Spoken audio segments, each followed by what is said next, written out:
যখন আমরা ডিফেন্ড করতে চেয়েছিলাম আব্বাকে, বারবার করে বলা হয়েছে যে আপনাদের তো এত ডিফেন্ড করার দরকার নেই, আপনার তো বলছেন যে আপনার মক্কেল দেশে ছিল না। তা আমরা যে আমার বাবা যে দেশে ছিলেন না এটা প্রমাণ করার জন্য কিন্তু আমরা ডিফেন্স উইটনেস আনতে পারিনি, কারণ এই সাইফারের মাধ্যমে ব্লক করে রাখা হয়েছিল। জি, উনি যে যুদ্ধ অপরাধী ছিলেন না, উনি যে পাকিস্তানে তখন ছিলেন, উনি একজন স্টুডেন্ট ছিলেন পাঞ্জাব ইউনিভার্সিটি, এটা প্রমাণ করা আমার জন্য আপমোস্ট ইম্পর্টেন্ট। দেখেন, এই ট্রাইব্যুনালটা যে বিতর্কিত ছিল এটা বোধহয় বাংলাদেশ না পুরো বিশ্বই জানে। তবে আমরা যেহেতু আমরা কেস স্পেসিফিক ভাবে আমাদের কোর্টে যেতে হচ্ছে, সেই জন্য আমরা এই এভিডেন্সটা নিয়েই কোর্টে যাচ্ছি। তবে আমি আপনাদেরকে বলে দিতে পারি যে হ্যাঁ, এই ট্রাইব্যুনালটা একটা কন্ট্রোভার্সিয়াল ট্রাইব্যুনাল ছিল।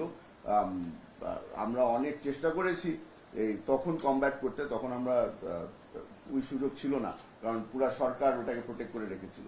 বর্তমানে আমরা আশা করছি যে সরকার আমাদেরকে সহযোগিতা করবে, এভিডেন্স গুলো আমাদেরকে যদি ঠিক মতো দিয়ে দিতে পারে, আমরা ওই চেইন অফ এভিডেন্সটা আমরা মেনটেন করতে চাই।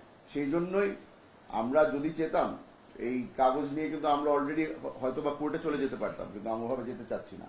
আমরা চাই যে যেভাবে একটা ফর্মালিটি যেটা মেনটেন করতে হয়, ওই ফর্মালিটি মেনটেন করেই আমরা কোর্টে যাব। আমাদেরকে অনেকদিন ট্রেনিং দেওয়া হয়েছিল, আমাদেরকে অনেকদিন টর্চারিং করা হয়েছিল, আমাদেরকে প্রেশার দেওয়া হয়েছিল, ওভাবে করে আমরা সাক্ষী দিতে গিয়েছি।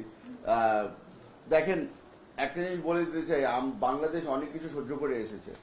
আমরা আবার তাদের সাথে যোগাযোগ করে তাদেরকে আবার নতুন করে ট্রমাটাইজ করে ওটার মধ্যে আমরা যেতে চাচ্ছি না। আমরা যেটা চাচ্ছি যে আমাদের কাছে বর্তমানে যে কাগজগুলি আছে ওগুলা নিয়ে আমরা সরাসরি কোর্টে যাব।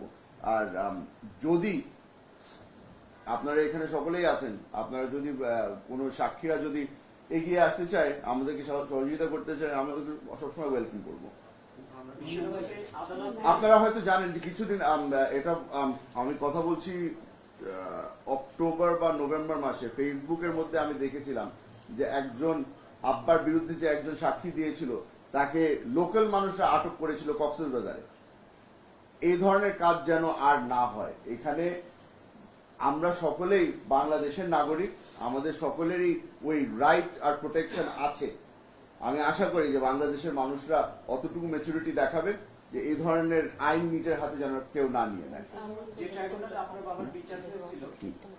আর এই জিনিসটা বলা দরকার আছে, আমরা খালি ভিকটিম ছিলাম না, যাদেরকে এভাবে করে বেঁধে বেঁধে নিয়ে এসেছিল এভিডেন্স দেওয়ার জন্য, তারাও কিন্তু এই হাসিনার ভিকটিম ছিল, তারাও কিন্তু হাসিনার টর্চারিং এর মাধ্যমেই এই ট্রাইব্যুনালে পৌঁছেছিল।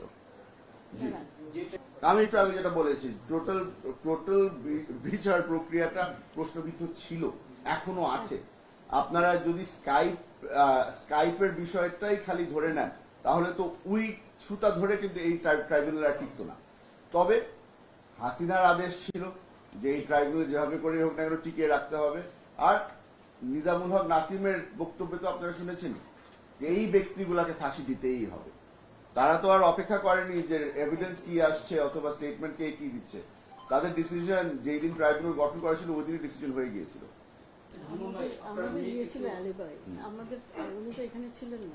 ওই জিনিসটা আপনারা সকলেই জানেন যে এখানে আমাদেরকে যখন আমরা ডিফেন্ড করতে চেয়েছিলাম আব্বাকে, বারবার করে বলা হয়েছে যে আপনাদের তো এত ডিফেন্ড করার দরকার নেই, আপনার তো বলছেন যে আপনার মক্কেল দেশে ছিল না। তা আমরা যে আমার বাবা যে দেশে ছিলেন না এটা প্রমাণ করার জন্য কিন্তু আমরা ডিফেন্স উইটনেস আনতে পারিনি, কারণ এই সাইফারের মাধ্যমে ব্লক করে রাখা হয়েছিল। জি, আমাদের প্রায়োরিটি লিস্টে অনেক কিছু আছে, আমরা কি কি চাই অনেক কিছু আছে, কিন্তু প্রায়োরিটির মধ্যে এক নম্বরে কিন্তু হচ্ছে যে আমার বাবার নাম আমাদের ক্লিয়ার করতে হবে। উনি যে যুদ্ধ অপরাধী ছিলেন না, উনি যে পাকিস্তানে তখন ছিলেন, উনি একজন স্টুডেন্ট ছিলেন পাঞ্জাব ইউনিভার্সিটি, এটা প্রমাণ করা আমার জন্য আপমোস্ট ইম্পর্টেন্ট। হ্যাঁ, আপনি যে কথাটা বলেছেন যে আব্বারকে টর্চার করা হয়েছিল, অফকোর্স আমরা সেটার বিচারও চাই। তবে যে ব্যক্তি চলে গেছে উনি আর ফিরে আসবেন না। যেটা রেখে গেছে আমাদের জন্য ওটা হচ্ছে ওনার নাম, ওই নামটাকে আমাদের ক্লিয়ার করতে হবে। যারা যারা বহাল তবিয়তে আছে তারাও জেনে নেই যে বাংলাদেশে এমন একটা সরকার বর্তমানে আছে, আর ইনশাল্লাহ সামনে একটা সরকার আসবে যারা বিচার করবে। এটা কেউই পার পেয়ে যাবে না, কারণ আমার বাবা খালি একা না, অনেককে এইভাবে করে টর্চার করা হয়েছে। তারা হয়তো আমার বাবার মতো প্রমিনেন্ট পলিটিশিয়ান ছিল না, কিন্তু অনেক ব্যক্তিরা আছে যারা এখন ঠিক মতো হাঁটতে পারে না, ঠিক মতো ঘুমাতে পারে না, ভয় থাকে যে আমার উপর দিয়ে কি টর্চার গিয়েছে, ওই ভিক্টিমের মধ্যে আমার নামও আছে। সবকিছুরই বিচার হবে ইনশাল্লাহ। সালাউদ্দিন কাদের চৌধুরী নামটা অনেক বড় হয়ে গিয়েছিল, আর এই জিনিসটা শেখ হাসিনা সহ্য হচ্ছিল না। জাতীয়তাবাদী রাজনীতিবিদদের মধ্যে আমার বাবার নামটা অনেক বড় ছিল। আপনি হয়তো দেখবেন যে যতগুলি আমাদের ডানপন্থী রাজনীতিবিদ আছে অথবা ছিলেন, বেশিরভাগের উপরেই কিন্তু এই ধরনের জুলুম হয়েছে। আপনি ইলিয়াস আলী সাহেবের কথা চিন্তা করে দেখেন, আপনি সালাউদ্দিন আহমেদ সাহেবের কথা চিন্তা করে দেখেন, সবগুলি ব্যক্তির উপর দিয়ে কিছু না কিছু ঘটেছে। সংশোধন করে দিই, আমার বাবার অনেক আত্মীয় আওয়ামী লীগ সরকারেও ছিল, আমার বাবার আমার মায়ের অনেক আত্মীয় বর্তমান সরকারেও আছে। আমার পরিবার অনেক বড়, কোনো সরকার পার পাইলে যেখানে আমার পরিবারের সদস্য নেই। আমরা কোনো সময় কারোর কাছে ভিক্ষা চাইতে যাইনি। আমরা সবসময় গিয়ে বলেছিলাম যেটা ন্যায় সেটার পক্ষে যেন তারা দাঁড়ায়।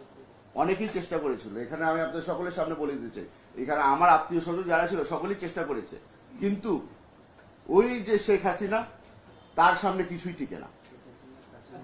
এখানে এখানে আপনার আপনার বর্তমান যে কাঠগড়ায় দাঁড়ানোর কথা শেখ হাসিনা, তার আশেপাশের ব্যক্তিরাও কিন্তু আমার বাবার জন্য গিয়ে সাক্ষী দিয়ে এসেছিল। তাদেরও হয় পরের দিকে দরজা বন্ধ হয়ে গেল, তাদেরকেও হেনস্থা করা হলো। তো এই জিনিসটা কিন্তু আপনাদের মাথায় রাখতে হবে যে কার সাথে আপনারা ডিল করছিলেন। তখন এখানে আপনারা সাংবাদিকরা যারা আছেন, আজকে আপনারা সকলে এখানে আসতে পেরেছেন, ওই সময় যদি আপনারা এখানে আসতেন, বাইর হওয়ার সাথে সাথে হয়তো বা ডিজিএফআই আপনাদেরকে তুলে নিয়ে যেত। ওই ধরনের সিচুয়েশনে আমরা ছিলাম। বাংলাদেশ অনেকটাই পরিবর্তন হয়েছে। আশা করছি যে এখন আমরা একটা সুযোগ পেয়েছি ন্যায় বিচার পাওয়ার জন্য।